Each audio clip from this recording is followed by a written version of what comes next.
जानकारी होती है कि हम मनुष्य जीवन प्राप्त करके क्या कार्य कर रहे हैं, क्या करना चाहिए, हमारा यह उद्देश्य क्या है जन्मने और मरने का, हम यहाँ कितनी भयंकर यातनाएं सहन कर रहे हैं, कितने हमारे ऊपर कष्ट आते हैं, कितनी आपत्तियां आती हैं, आपदाएं आती हैं, प्राकृतिक आपदाएं भी आती हैं, और हम यहाँ किस कारण से रह रहे हैं, इसकी जानकारी सत्संग से होती है। और सत्संग केवल कबीर परमेश्वर जी ने ही आके बताया है, सुनाया है। परमेश्वर कबीर जी के अतिरिक्त किसी के पास ये सत्संग नहीं था, और कबीर परमेश्वर ने जो ये सत्संग अर्थात ये तत्व ज्ञान स्वयं आकर के बोला था और फिर वो लिपिबद्ध किया गया, जिसको सूक्ष्म वेद कहते हैं, जिसको सच्चिदानंद घन ब्रह्म की वाणी कहते हैं, जिसको कबीर वाणी कहते हैं। उस कबीर वाणी के अंदर ये सत्संग है, और उसके अतिरिक्त जो सदग्रंथों के अंदर सदग्रंथ लिखा था, अन्य सदग्रंथों में सूक्ष्म वेद को छोड़कर, उसको हमारे गुरुजन समझ नहीं सके। जो तत्व ज्ञान उनके अंदर विद्यमान था, हमारे पवित्र हिंदू धर्म के जो गुरुजन थे, वो उन सदग्रंथों को ढंग से नहीं समझ पाए, जिस कारण से वे हमें सत्संग नहीं बता सके। सत्संग का अर्थ होता है सत्य का अनुसरण, सत्य ज्ञान की प्राप्ति, और फिर उसके अनुसार सब साधनाएं क्रियाएं हमारी हों तो हम सत्संग कर रहे हैं, सत्य का साथ कर रहे हैं। इसके अतिरिक्त हम सत्संग नहीं कर रहे, ना सुन रहे हैं, और ना ही हम सत्संग सत्य के साथ चल रहे हैं, जिस कारण से हमारी यहाँ जन्म और मृत्यु की ये व्यवस्था समाप्त नहीं हुई है। और जब तक जन्म और मृत्यु रहेगी, जीव को शांति नहीं हो सकती। श्रीमद् भगवत गीता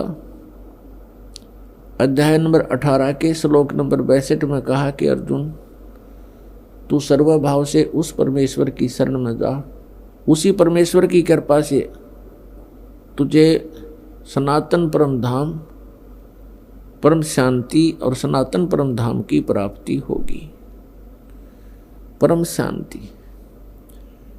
और अपनी शरण के बारे में कह रहा है कि यदि मेरी शरण में रहना है, गीता जी अध्याय नंबर 8 के श्लोक नंबर 5 और 7 में, मेरे में भाव वाला बन, मेरे में श्रद्धा रख, अन्य देवताओं की पूजा त्याग दे, केवल मेरी ही भक्ति कर, मुझ में मन वाला हो, मुझ में भावित रहेगा, और मेरा ही सिमरण भी कर और युद्ध भी कर। मेरी शरण में रहने का ये कार्य है कि युद्ध भी करना पड़ेगा। तो युद्ध जहां होगा वहां शांति नाम की वस्तु नहीं। फिर कहता कि यदि तुझे परम शांति चाहिए तो उस परमेश्वर की शरण में जा, जिसकी कृपा से तो परम शांति को, सनातन परम धाम को प्राप्त होगा। अपने विषय में कहता गीता ज्ञानदाता अध्याय नंबर 2 के श्लोक 12 में, गीता अध्याय नंबर 4 के श्लोक 5 और 9 में, गीता अध्याय नंबर 11 के मंत्र 2 में कह रहा है कि मेरे और तेरे बहुत जन्म हो चुके हैं, तू नहीं जानता, मैं जानता हूं। इससे सिद्ध है कि गीता ज्ञानदाता भी जन्म और मृत्यु के दीर्घ रोग से ग्रस्त है, और जब तक जन्म मृत्यु है परम शांति नहीं हो सकती। इसीलिए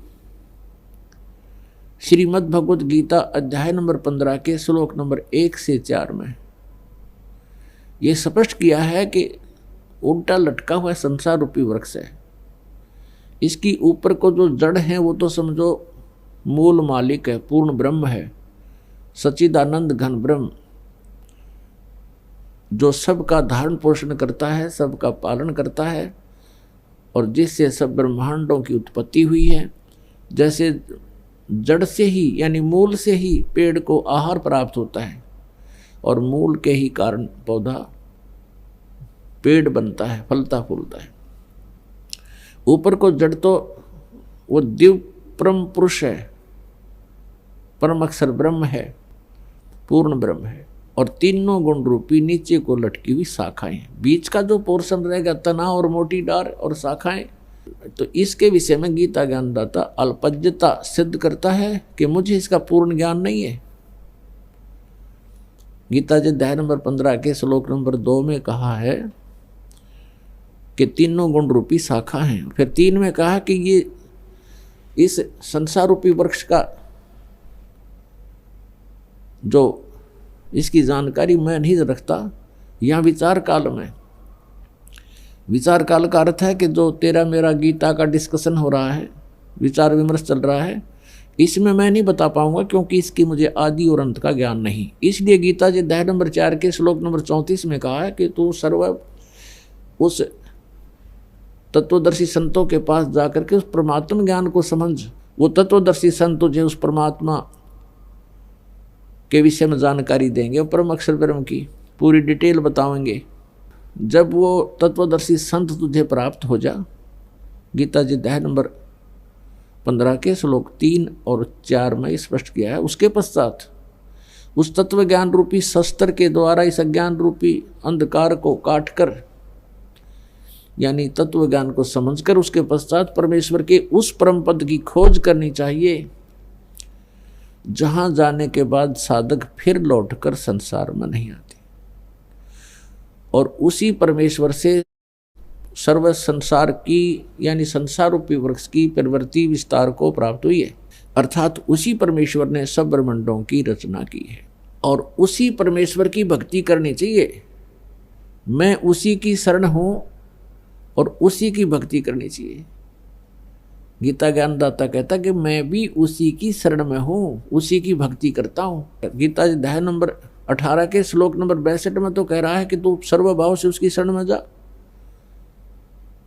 उसकी कृपा से तो परम शांति को और सनातन परम धाम को प्राप्त होगा।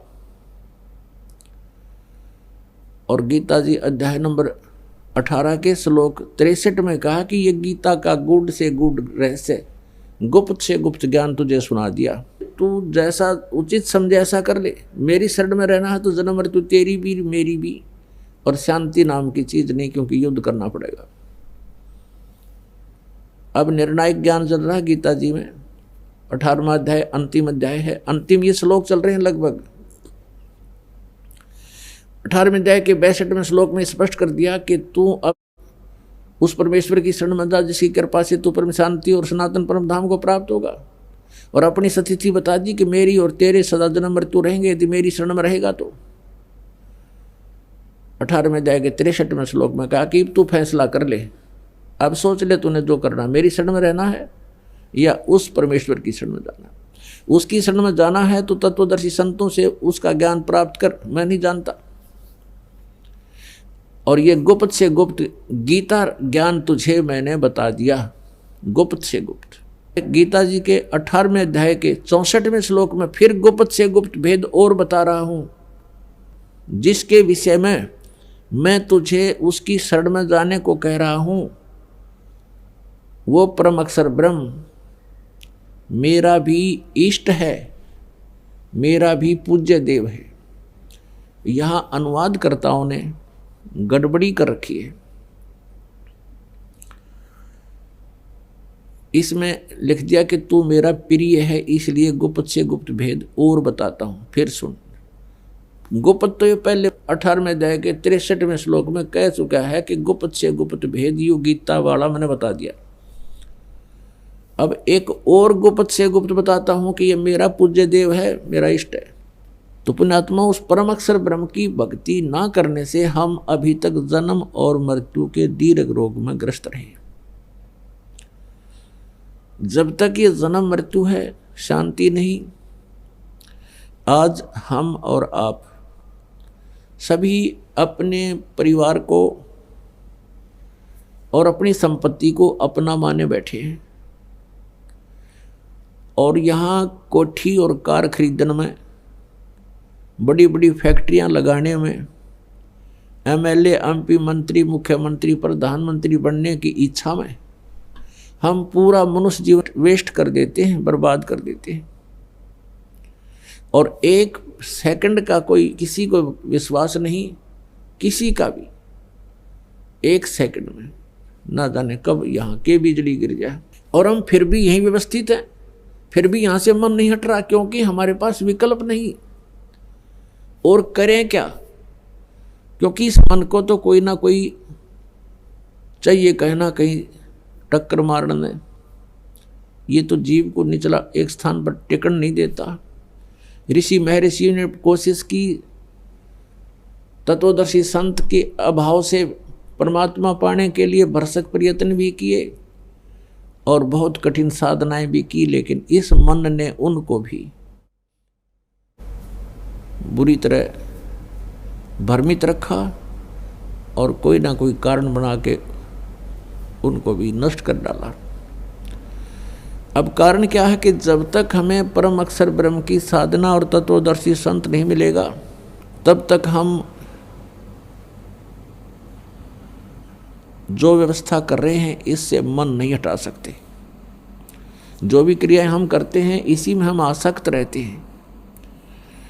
और सतगुरु मिलेंगे तो हमें ज्ञान मिलेगा कि हम यहाँ के रहने वाले नहीं हैं, आप यहाँ के वासी नहीं हो, यहाँ तो आप विवश कर रखे हो, यहाँ तो हम सभी बाई फोर्स रोक रखे हैं, ऐसे बंधन हमारा बांध रखे हैं, हम इन चरम दृष्टि से उसको देख नहीं सकते।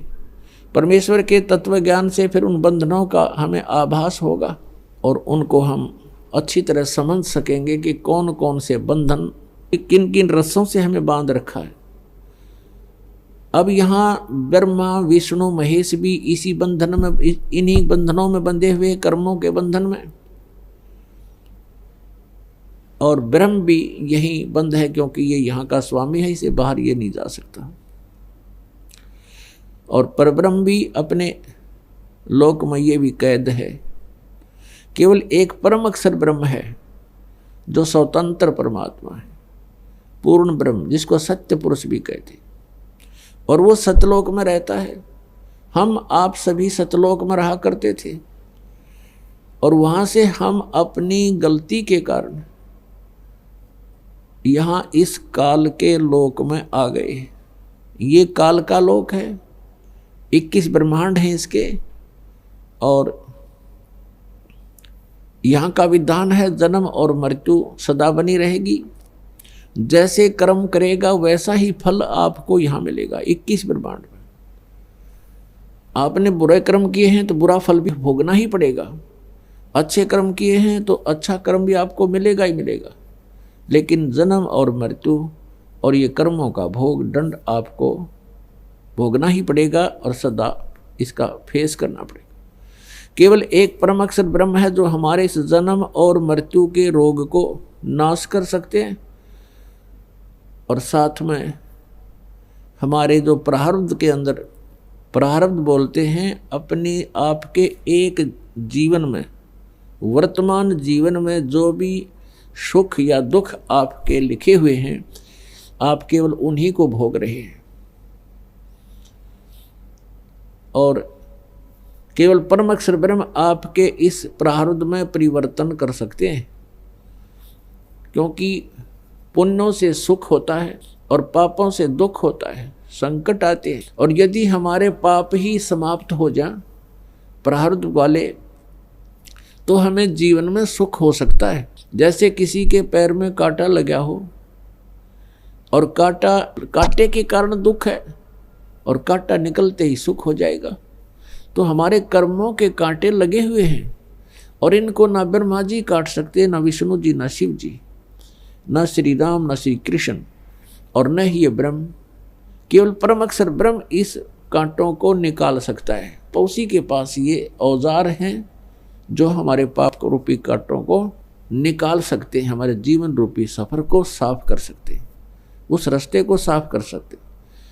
तो हम उस परम अक्षर ब्रह्म की भक्ति ना करके हम उसके आगे अर्जी ना लगा के हम उन भगवानों के सामने अर्जी लगाते रहे, उनकी स्तुति प्रार्थना भक्ति करते रहे, जो हमारे प्रारब्ध के या किसी संचित कर्म को वो नाश नहीं कर सकते, वो समाप्त नहीं कर सकते, और जिस कारण से हमें शांति नहीं हो सकती। अब जैसे कोई भी भक्त है, श्रद्धालु है, अच्छी आत्मा है, वो तो भक्ति के लिए वैसे ही संतों के पास जाते हैं, उनके पिछले संस्कार इतने अच्छे होते हैं कि वो भक्ति भगवान के बिना रह नहीं सकते, और वो चले जाते हैं संतों को तत्वदर्शी संत समझकर, और वहाँ जैसा भी उनको ज्ञान दे दिया जाता है, वो श्रद्धालु बिलीवर होते हैं, विश्वासी होते हैं, जो गुरुजी ने कहा वो करबद्ध हो करके और नतमस्तक हो करके स्वीकार करके और उसके ऊपर आरूढ़ हो जाते हैं।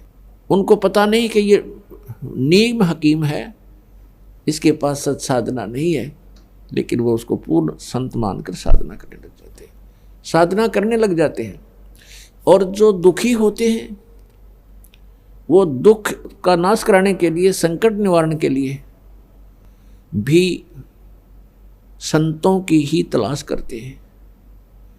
पहले तो हम भटकते हैं, जैसे अपनी परंपरागत साधनाएं होती हैं, किसी मंदिर में जाते हैं या किसी मढ़ी पर जाते हैं, वहाँ सब मत्थे उत्थे टेक टाक के हम जब थक लेते हैं, कोई लाभ नहीं होता, कोई बताता है कि वहाँ एक संत हैं, उनके आशीर्वाद से आपका दुख निवारण हो जाएगा, तो वहाँ जाते हैं। वो संत जाते ही आपको कोई क्रियाएं बताता है, ऐसा कीजिए, इतना दान कीजिए, ऐसा कीजिए, हैं, ऐसे ऐसे अनुष्ठान कीजिए, ये मंत्र का जाप कीजिए, आपका ये संकट ठीक हो जाएगा। आप ऐसे ही करते हो। जब 2-3 बार आप चले जाते हो, फिर वो कहता है,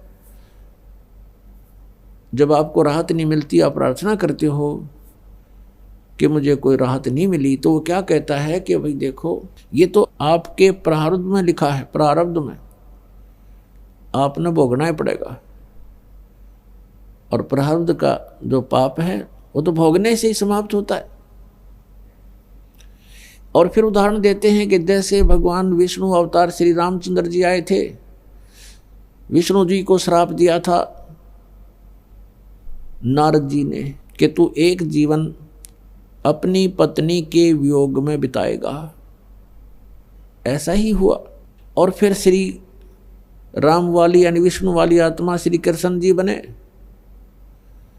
और श्री राम रूप में श्री कृष्ण जी ने यानी श्री राम ने बाली मारा था सुग्रीव का भाई, एक वृक्ष की ओट लेकर धोखे से। तो श्री कृष्ण रूप में उस कर्म का भी भोग श्री कृष्ण जी को भोगना पड़ा। बाली वाली आत्मा एक शिकारी बनी और विषाक्त तीर से भगवान श्री कृष्ण जी के तलवे में तीर मार कर उनका वध किया। इस प्रकार फिर ये जो तत्व ज्ञानहीन संत हैं, फिर ये कथाएं सुना के अपना पीछा छुड़वाते हैं और कहते हैं देखो भगवानों को भी कर्म का दंड तो भोगना ही पड़ा। तो उस समय तो भक्त संतुष्ट हो जाता है, लेकिन वो पाप रूपी कांटा तो फिर भी खटकता ही रहता है, और जब तक वो पाप रूपी कांटा नहीं निकलेगा तब तक चैन पड़ नहीं सकती, चाहे कोई कितनी बात बढ़ा ले और कितनी सांत्वना दे दे उसको। फिर वो दूसरे के पास जाता है, वहां से भी कोई राहत इसी प्रकार वो थक लेता है, फिर तीसरे के पास जाता है। जब वहां से भी उसको राहत नहीं मिलती है, या तो वो मर जाता है या फिर और उल्टे काम करने लग जाता है, शराब पीने लगेगा उस टेंशन को कम करने के लिए, या फिर चोरी करने लगेगा टेंशन को कम करने के लिए, क्योंकि किसी को तो निर्धनता के कारण दुख है, तो वो धनी बनना चाहता है चोरी और डाके मार के या कोई और कर्म बुढ़े करके। इस प्रकार कोई प्राणी कभी भी सेठ नहीं बन सकता, धनी नहीं बन सकता, दूने पाप कर्म बढ़ावेगा, अपने कर्म बिगाड़ सकता है।